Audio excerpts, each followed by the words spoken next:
Okay, so good afternoon to you all, and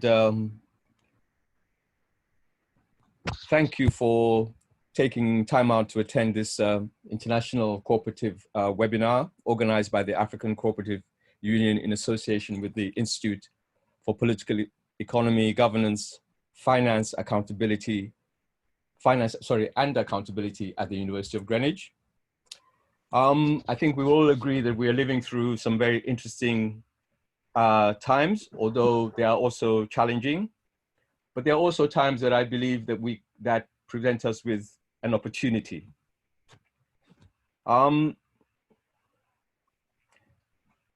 Many more people than we would normally expect now appear to hold the view that African people have been badly treated over the last 500 years by an expansionary and rapacious Europe.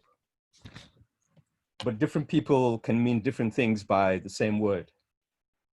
And so it is incumbent on us, I believe, to take steps to build a world. It is incumbent on us rather than everybody else to take steps to build a world based on our own understanding of what we think we need.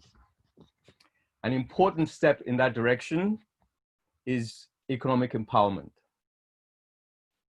And I'm pretty sure that most people in this webinar, I agree that that is a necessary ingredient of our future. And we at ACU argue, that is the African Cooperative Union argue, that cooperatives are a very good way for trying to achieve economic empowerment for two reasons. First, the structure of a cooperative ownership allows all those who have directly contributed to the wealth created to share in it. This is of course not the case with the system we now have, where in fact those who have not directly participated in the creation of wealth are the ones who are given the right to take that wealth.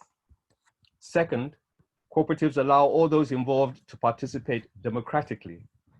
This too is different from the system we now have in most people's workplaces, where command is the means by which most decisions get to be made.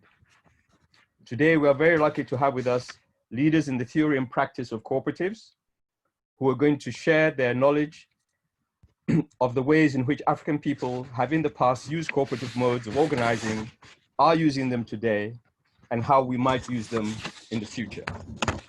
We will have three sessions. The first is going to be looking at the justification and history of cooperative practice. The second, we'll look at some current examples of cooperative practice. And in the third session, we want to discuss the way forward from where we are. After each set of speakers, there'll be space for questions. So we're asking you, please write down your questions in the chat room. And at the end of the session, you will either be invited to ask the question yourself, or it will be asked on your behalf.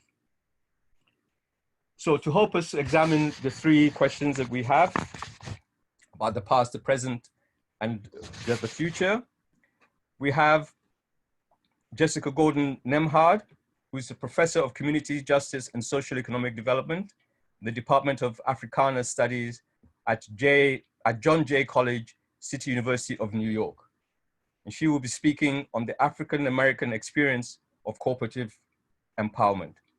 She has also written the definitive book on African American cooperative endeavor called Collective Courage. We also have Esther Gicheru, who is the Deputy Vice Chancellor of Finance, Planning and Administration at the Cooperative University of Kenya and Professor in Cooperative Management and Organizational Development. And she will be talking to us about the Kenyan cooperative experience. Then we have Kahinde Andrews, who's Professor of Black Studies in the School of Social Sciences at Birmingham City University and the author of Back to Black, Retelling Black Radicalism in the 21st Century. And he will be speaking on the social and economic circumstances of people of African descent.